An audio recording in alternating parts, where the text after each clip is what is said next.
ក្រោយវាកាត់សម្រក់ខ្លាញ់ក្បាលពោះតារាសម្ដែងកាត់តោត្អូញបាត់ចំណូលពីការច្រៀង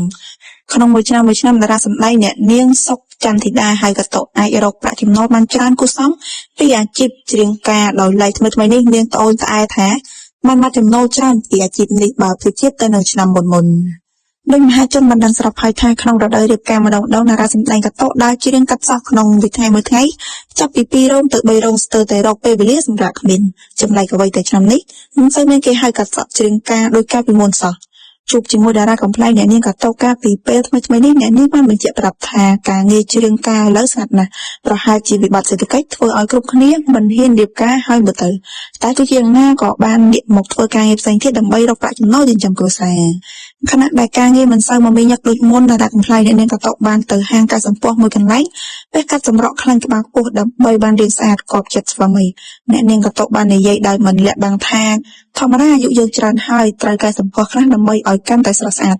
គប់ចិត្តស្វាមីផងគប់ចិត្តខ្លួនឯងផងសម័យនេះហើយទៅខ្លាចអីក្នុងការបង្ហាញប្រាប់សាធារណជនឲ្យដឹងថាយើងកែសម្ផស្សនោះជាស្ដែងថ្មីនេះនាងបានទៅវះកាត់មុំខ្លាញ់ក្បាលពោះចេញដើម្បីទទួលបានរាងស្អាតដោយកាលពីមុន